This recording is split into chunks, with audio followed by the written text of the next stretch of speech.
दोस्तों, इसके पहले की वीडियो में हमने जो ठोस अवस्था है उससे संबंधित हमने न्यूमेरिकल देखा था और 5 न्यूमेरिकल देखा था और पांचों इंपॉर्टेंट था ऐसा हमने बताया था, जिसमें से एक क्वेश्चन 2022 में ही पूछा गया था। लेकिन आज की इस वीडियो में उसी चैप्टर से रिलेटेड हम कुछ महत्वपूर्ण टॉपिक देखेंगे, यानी डेफिनेशन जिसे हम समझेंगे। ठीक है। और बहुविकल्पी प्रश्न, और उसमें भी ऐसे बहुविकल्पी प्रश्न हैं जो कि आपके बोर्ड एग्जाम में या तो पूछे गए हैं या तो बहुत ज़्यादा इंपॉर्टेंट है। और वैसे जितने भी बहुविकल्पी प्रश्न हैं उसमें 70% प्रश्न आपके ऐसे ही हैं जो आपके बोर्ड एग्जाम में पूछे गए हैं। और यदि आपको विश्वास नहीं होगा तो आपके पास जो बुक होगी उसमें आप खुद देख के पता कर सकते हैं। ठीक। अब देखिए तो इन्हीं बहुविकल्पी क्वेश्चनों को आज की इस वीडियो में हम देखेंगे। तो चलिए देखते हैं, हम पहला क्वेश्चन से शुरुआत करते हैं और लास्ट तक चलते हैं।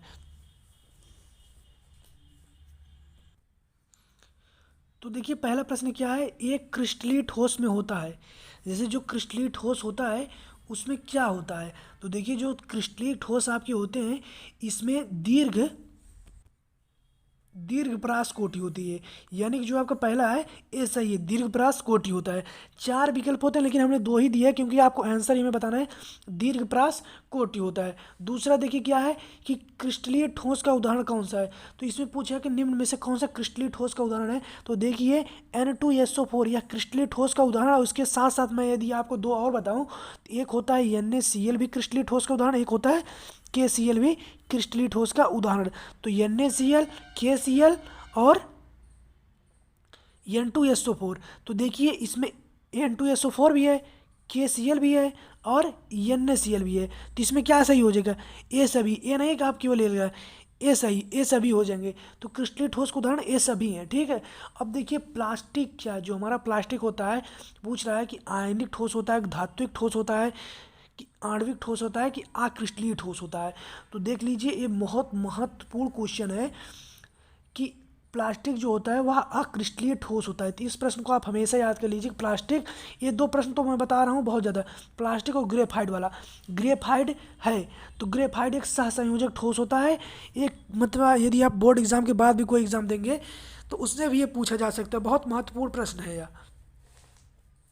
इसके बाद देखिए क्या है कि किस प्रकार के ठोस विद्युत चालक आघातवर्धनी और तन्य होते हैं। यानी कि जो विद्युत चालक होते हैं, कौन से विद्युत चालक है जो किस प्रकार के जो ठोस होते हैं वो जो विद्युत चालक भी हो, आघातवर्धनी भी हो और तन्यता भी उसमें हो। तो देखिए आपके पास कौन कौन से आसपास है, आणविक है, धात्विक है, आयनिक है, सहसंयोजक। तो इसका जो राइट आंसर है वो धात्विक है। क्योंकि धातु आप भी जानते हो ये जितने गुण बताए सभी गुण धातु में पाए जाते हैं। तो ऐसा किस प्रकार के ठोस में ऐसा गुण होगा, तो धात्विक ठोस में ही होगा। अगला क्वेश्चन देखिए क्या है, A is not equal to B is not equal to C तथा alpha is not equal to beta is not equal to lambda स्थिति होती है। यानी कि जो A B C ए आपस में नहीं बराबर होते हैं, लैम्डा बीटा गामा ए आपस में नहीं बराबर होते हैं, ऐसा कब होता है। तो देखिए हमने आपको बताया था कि सबसे ज़्यादा असीमित निकाय कौन सा होता है। तो जो आपका बी है, छिन्ताक्ष। ठीक है, यही होता है आपका सबसे ज़्यादा असीमित निकाय। असीमित का मतलब ये होता है ना, जैसे देखिए इसमें देखिए कुछ बराबर नहीं है, ना ए बराबर है, ना बी बराबर है सी के, न ए बराबर है बी के, ना बी बराबर है सी के, एल्फा बराबर ना है बीटा के, ना बीटा बराबर है गामा के। तो इसीलिए ये सबसे ज़्यादा असीमित निकाय है। तो आपसे इस तरीके से भी प्रश्न पूछा जा सकता है कि सबसे ज़्यादा असीमित निकाय कौन है, तो यही है।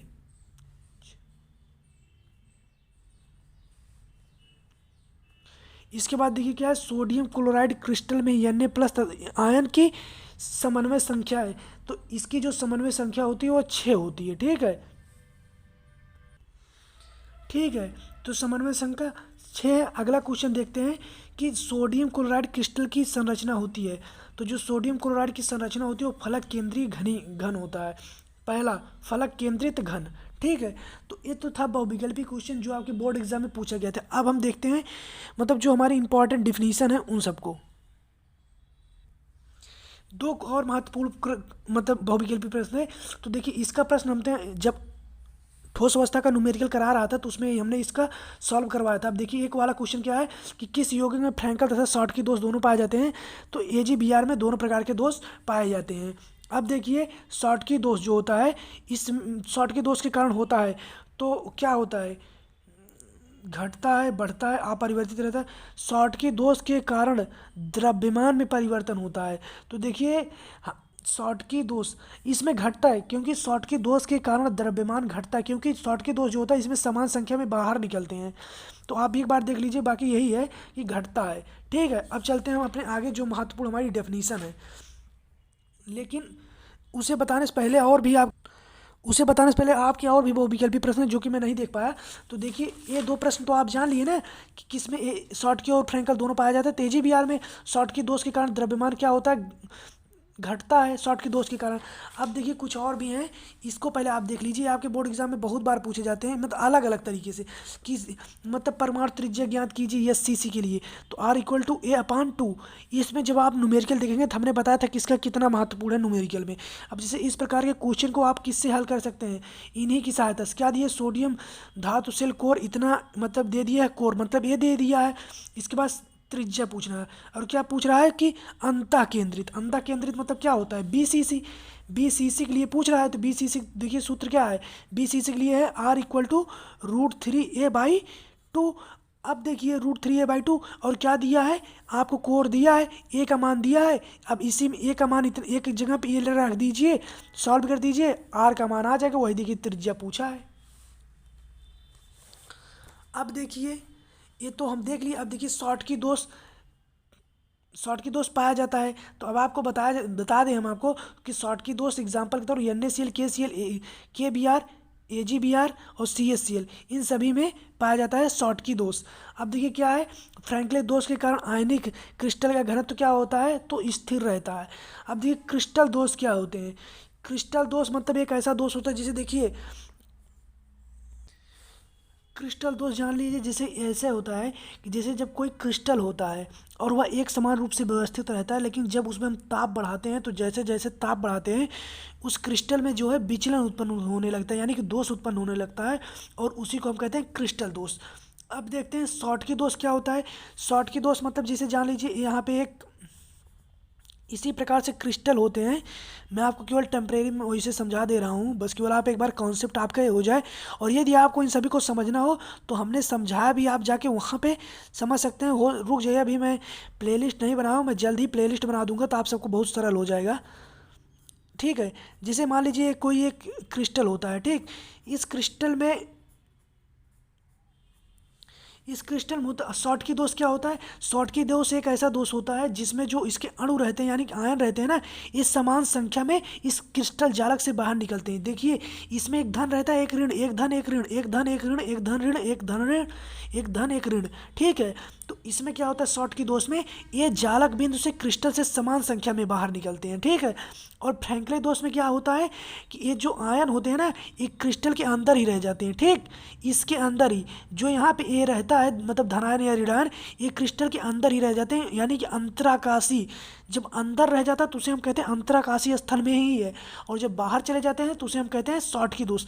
लेकिन बाहर जब बाहर जाएगा तो समान संख्या में जाएंगे। समान संख्या का मतलब क्या है, जैसे हमने बताया कि एक धन रहता है एक ऋण ना, तो जब शॉर्टकी दोष में जाता है तो एक धन जाएगा तो एक ऋण जाएगा, और यदि दो धन गया तो दो ऋण जाएगा, तो उसे शॉर्टकी दोष कहेंगे। लेकिन यदि मतलब चाहे एक चाहे दो चाहे जैसे है, इसमें कोई फ्रैंकलिन दोष में क्या होता है, कोई समान संख्या नहीं, इसमें केवल इसी के अंदर आ जाता है, तो फ्रैंकलिन दोष हो जाता है। अब देखिए अनुचुंबकीय ठोस का उदाहरण क्या है, तो मैं आपको पहले बता देना चाहता हूँ, ये आपके बोर्ड एग्जाम में कई बार पूछा गया कि अनुचुंबकीय का उदाहरण बताओ, लौह चुंबकीय का बताओ या प्रतिचुंबकीय का। तो जो अनुचुंबकीय का आपका उदाहरण है ना, वह ऑक्सीजन है, ऑक्सीजन है आपका, कोबाल्ट है, और आप कह सकते हैं कि निकिल है, इन सभी होते हैं मतलब अनुचुंबकीय के उदाहरण। ठीक है, प्रतिचुंबकीय के उदाहरण देखिए कौन कौन से होते हैं, आपका मतलब जल भी होता है एक प्रकार से प्रतिचुंबकीय का उदाहरण ही, और इसके बाद आपका ये होता है NaCl भी प्रतिचुंबकीय का उदाहरण होता है। तो ये सभी जो होते हैं आपके प्रतिचुंबकीय के उदाहरण होते हैं। तो यही था। आपको यदि वीडियो अच्छा लगा तो वीडियो को लाइक करें। इसमें हमने बहुत बहुविकल्पी क्वेश्चन को देखा, कुछ डिफिनीशंस को भी देखा, और इन सब चीज़ों को भी देखा, जैसे कि इसको भी हमने बताया, त्रिज्या भी, और जो आपके साथ क्रिस्टल होते हैं ना, इसको भी आप याद कर लीजिएगा भैया। देखिए, घनीय crystal, cubic, tetragonal, orthogonal, monoclinic, triclinic, जो सबसे ज़्यादा असीमित है वो यही है। इसके बाद देखिए इसके उदाहरण देखिए, यहाँ पे ये सब हैं। तो ठीक है,